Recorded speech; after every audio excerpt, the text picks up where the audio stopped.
No decorrer da sabatina de André Luiz Mendonça, indicado pelo presidente Jair Bolsonaro para o STF, o senador Oriovisto Guimarães salientou a disparidade vigente no equilíbrio entre os poderes da República em virtude de decisões monocráticas, mediante as quais um único ministro do STF pode suspender uma lei aprovada por 513 deputados, 81 senadores e sancionada pelo presidente da República.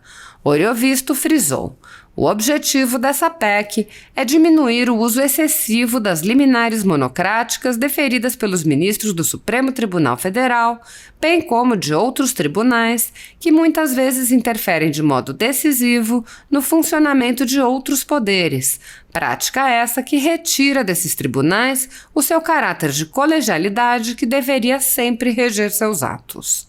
Nesta atuada, o parlamentar ressaltou: há casos de medidas cautelares monocráticas pelas quais, pela caneta de um único ministro, suspenderam-se os efeitos de uma determinada lei, a qual, para que pudesse ter existência no mundo jurídico, precisou ser aprovada por ambas as casas do Legislativo Federal, adicionada à anuência do chefe do Poder Executivo.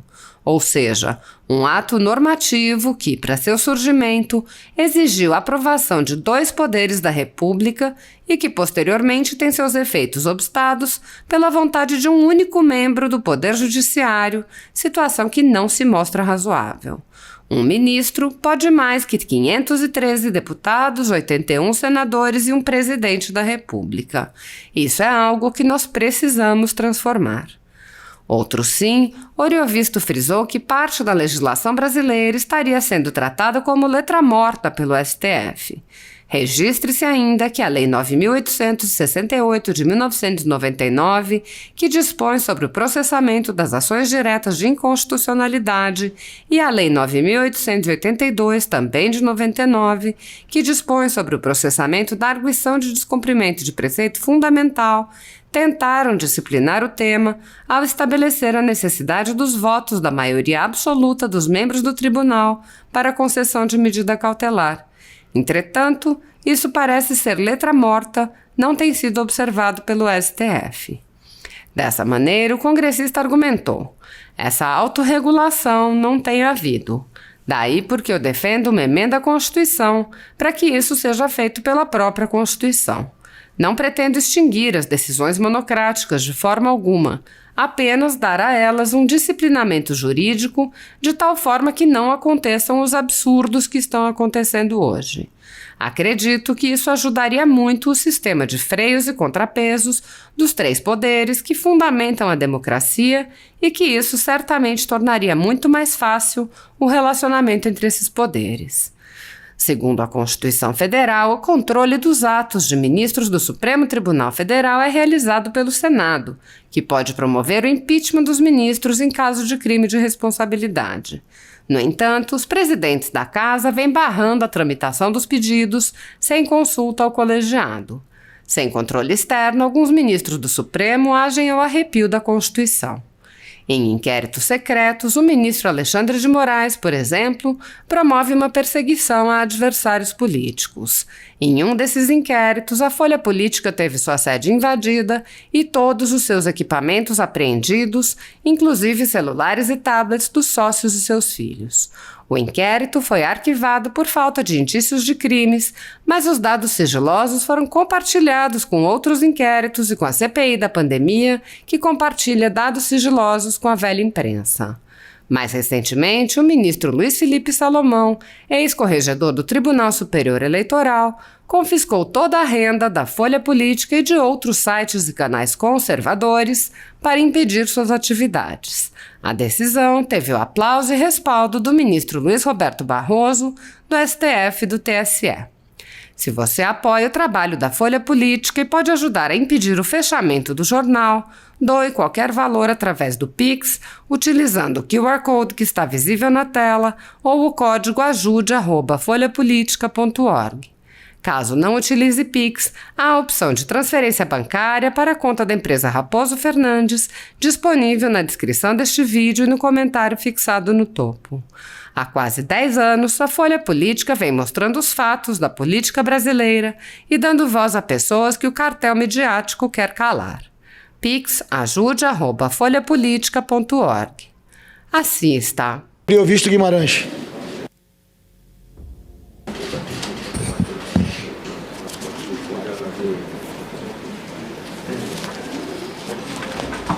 Senhor presidente,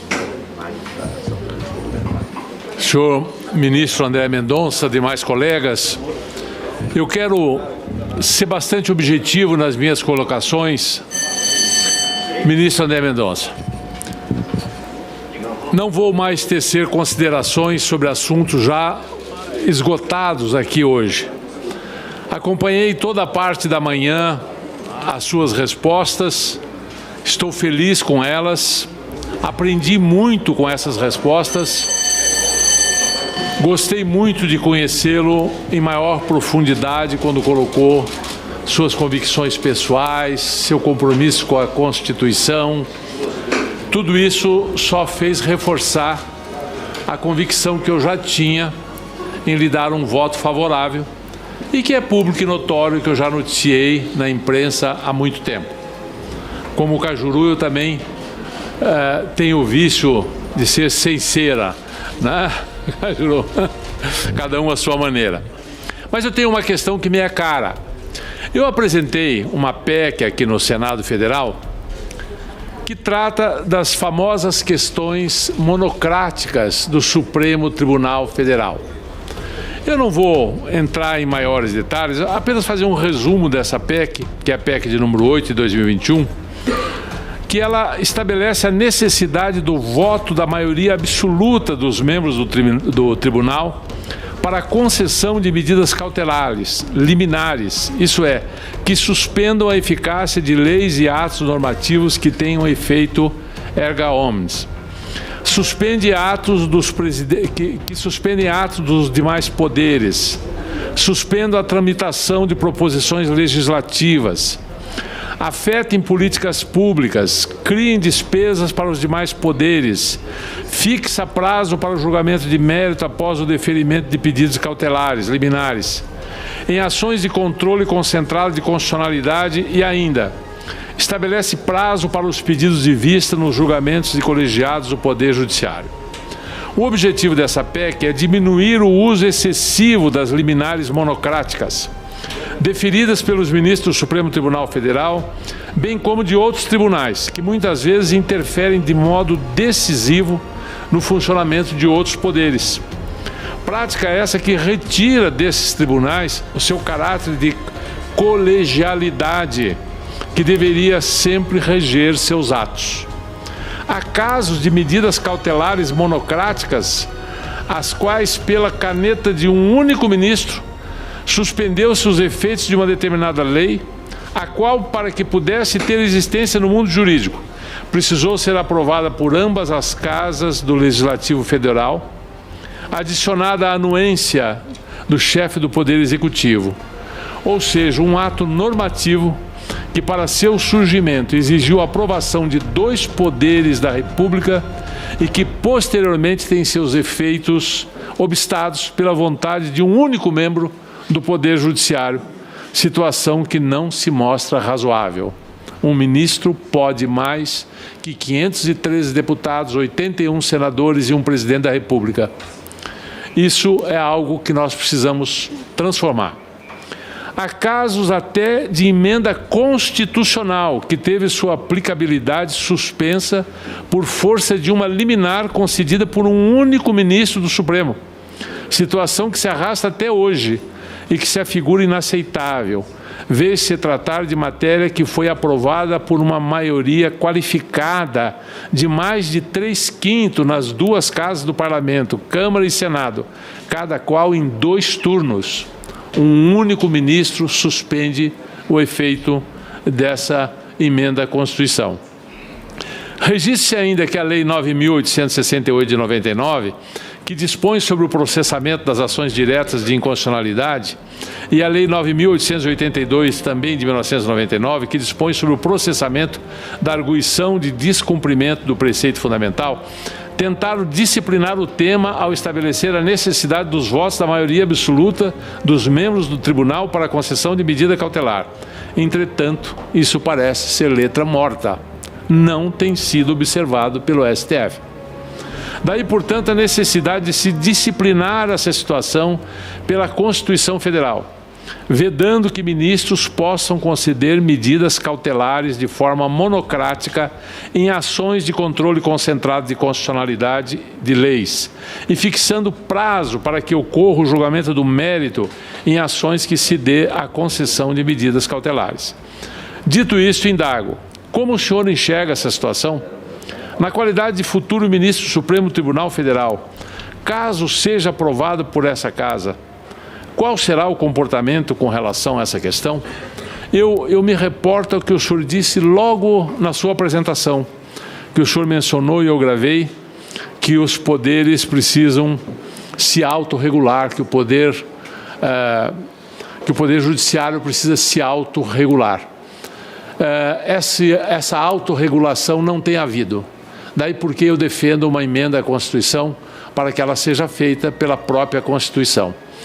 Não pretendo extinguir as decisões monocráticas, de forma alguma, apenas dar a elas um disciplinamento jurídico de tal forma que se não aconteçam os absurdos que estão ocorrendo hoje. E acredito que isso ajudaria muito o sistema de peso e contrapeso dos três poderes que fundamentam a democracia e que isso certamente tornaria muito mais fácil o relacionamento entre esses poderes. Essa é a indicação que lhe faço.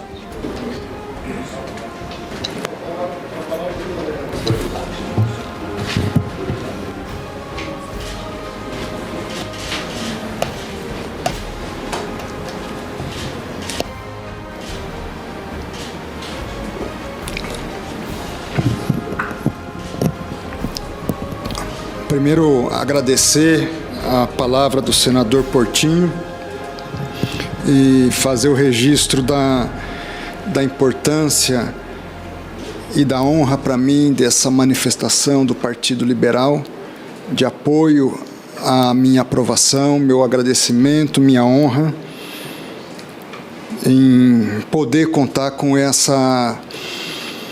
esse aval manifestado publicamente nesse sentido. Também fazendo memória ao senador Harold e dizer que eu tenho certeza que o senador Portinho tem sido uma pessoa e um senador digno a essa memória e a figura pública, a seriedade do nosso senador Harold, como também do nosso Major Olímpio,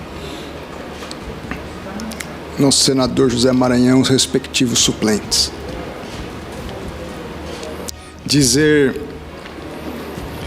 em relação ao senador Flávio Bolsonaro, aproveitar para fazer esse registro público, senador Flávio, de agradecimento em seu nome à figura do presidente da República por honrar-me com a indicação para submeter-me hoje a essa sabatina com a perspectiva de avaliação da possível integração do Supremo Tribunal Federal. Muito me honrou esse reconhecimento público que o presidente Jair Bolsonaro fez em relação à minha pessoa. E fico extremamente feliz e grato, porque Vossa Excelência está aqui hoje manifestando também o apoio público a essa indicação, como já o fizeram em outros momentos em privado, e dizer que certamente meu compromisso também, como já disse, de honrar essa Constituição, que penso deve ser o compromisso de todos nós. Meu muito obrigado.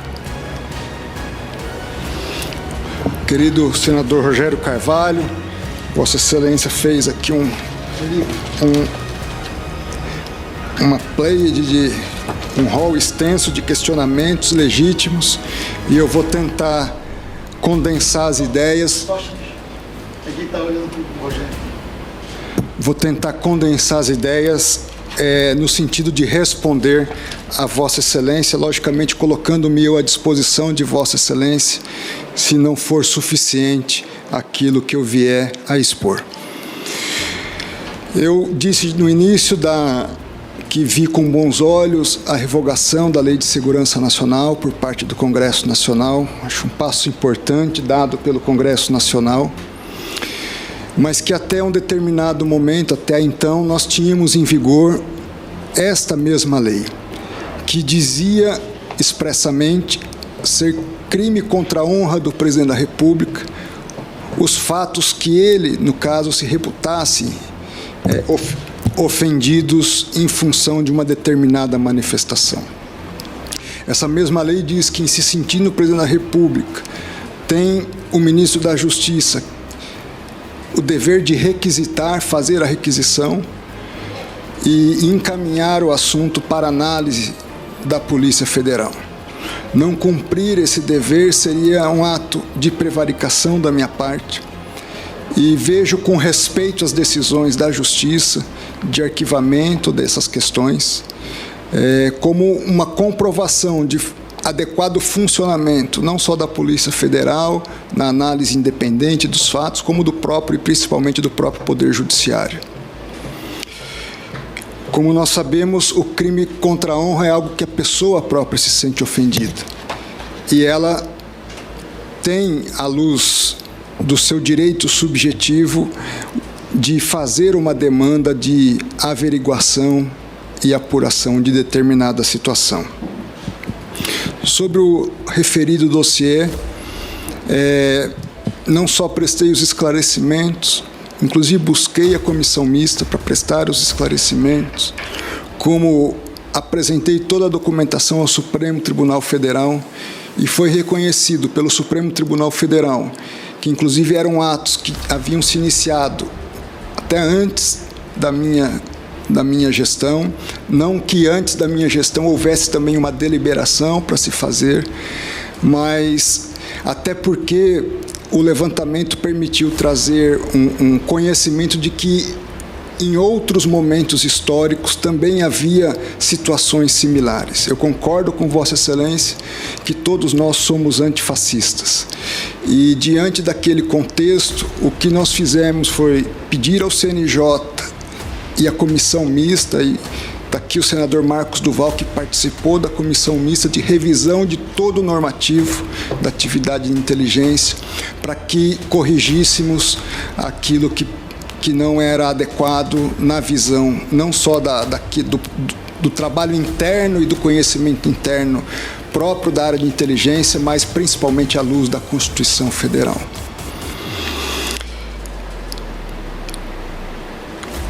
Quanto à questão dos direitos de manifestação, o que eu quero consignar é o princípio do direito de manifestação sempre como um direito que deve ser garantido pela Constituição e pelas instituições, e que apenas eventuais abusos específicos que deveriam ou devem ser apurados e se submeter, logicamente, a um devido processo legal de análise pelas instituições do sistema de justiça.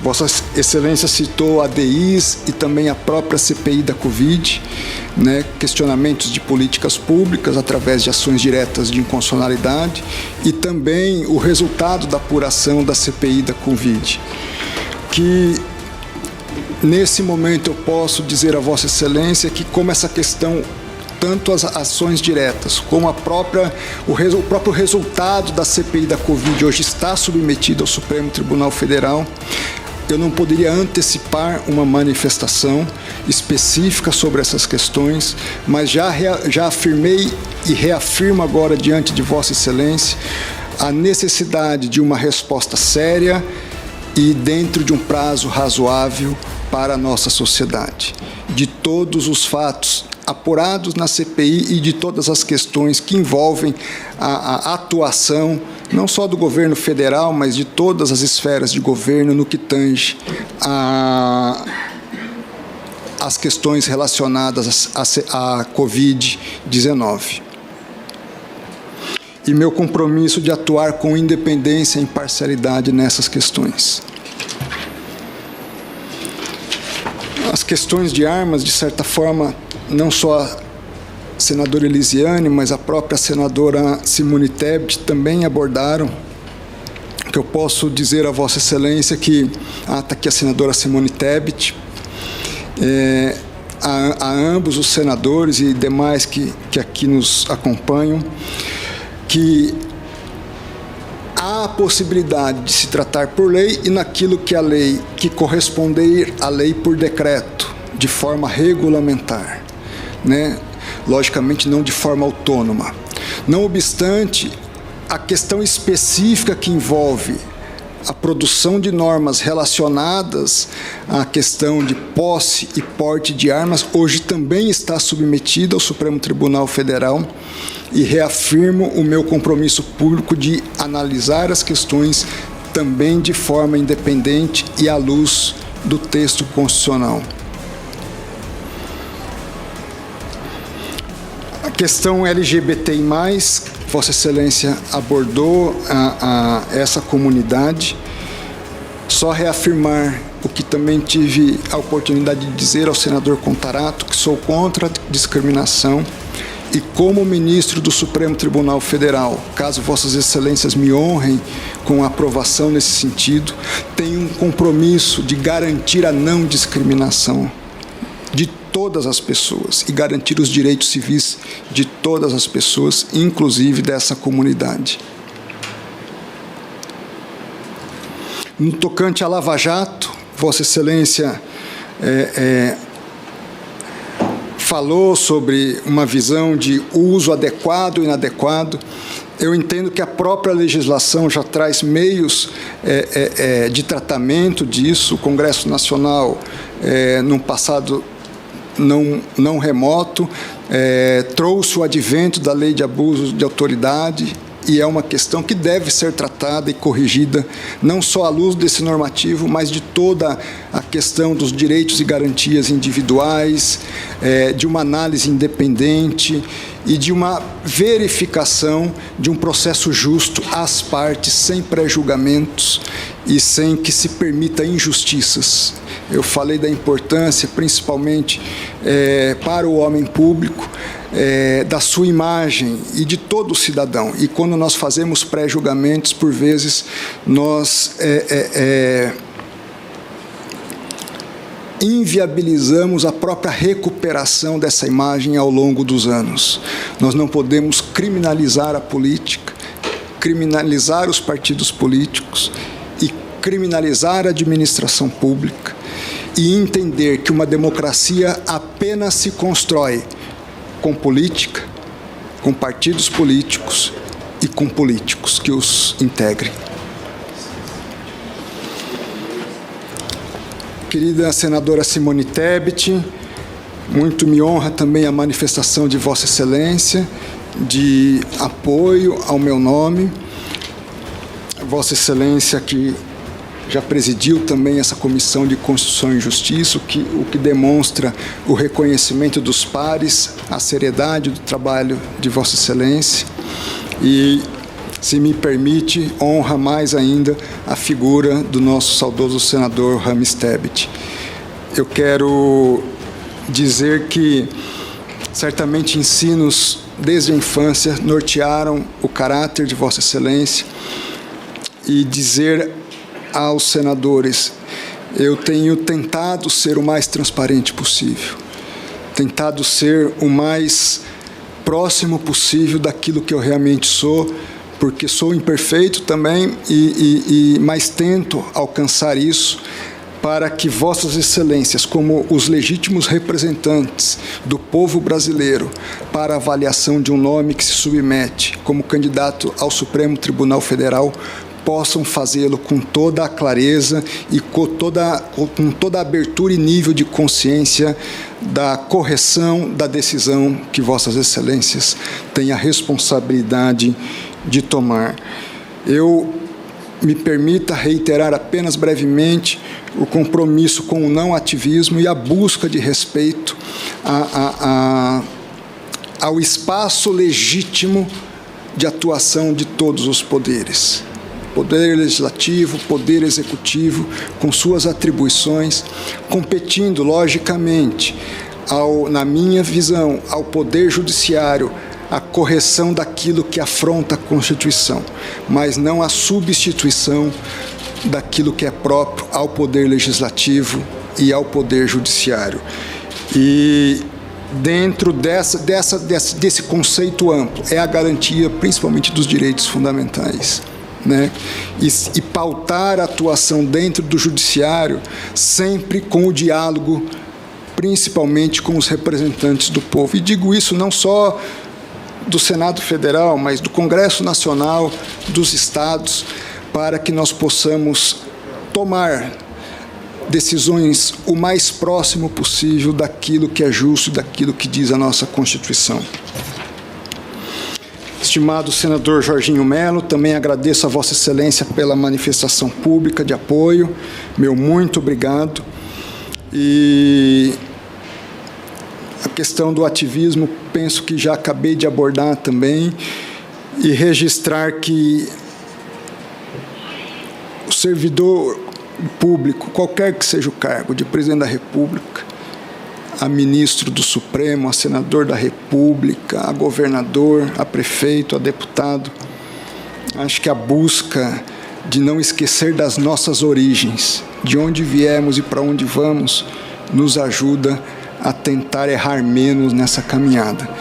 E conto com o apoio de Vossa Excelência, como já disse também dos demais senadores, nessa busca permanente de encaminhamento para a construção de um Brasil melhor através do diálogo e do bom senso entre todos nós. Estimado senador Oriovisto, também meu muito obrigado pela manifestação pública de Vossa Excelência, e ao mesmo tempo registrar que as preocupações trazidas pela PEC de autoria de Vossa Excelência, não só na questão das decisões monocráticas, mas de um aperfeiçoamento, eu diria, do sistema de justiça como um todo, são legítimas. Eu entendo que essa casa é a casa que tem a maturidade para tratar desse assunto. Eu entendo que isso deve ser, se me permite, dialogado com os demais poderes, para que quem ganhe seja o cidadão brasileiro. Nós queremos todos caminhar para uma melhoria da qualidade da democracia e acho que essa é a busca de todos nós. E tenho certeza que o espírito de Vossa Excelência, ao propor uma PEC dessa natureza, é justamente nesse sentido. O que posso, além disso, dizer a Vossa Excelência que, acaso concedida a honra de ser ministro do Supremo Tribunal por Vossas Excelências, buscarei sempre a colegialidade. Acho que essa deve ser a busca, esse deve ser o espírito, né? Às vezes a gente age pela norma, mas nós podemos também agir pela perspectiva que nós temos de busca de uma determinada direção, independente do comando normativo que se dê. E eu vou tentar, apesar, repito, da nossa imperfeição, buscar sempre essa colegialidade, em especial em caso de possíveis decisões que interfiram nas deliberações dos demais poderes, né? Acho que essa deve ser a busca principal, porque traria mais respeito àquilo que nós chamamos de freios e contrapesos, independência e harmonia. Senhor presidente, eu creio que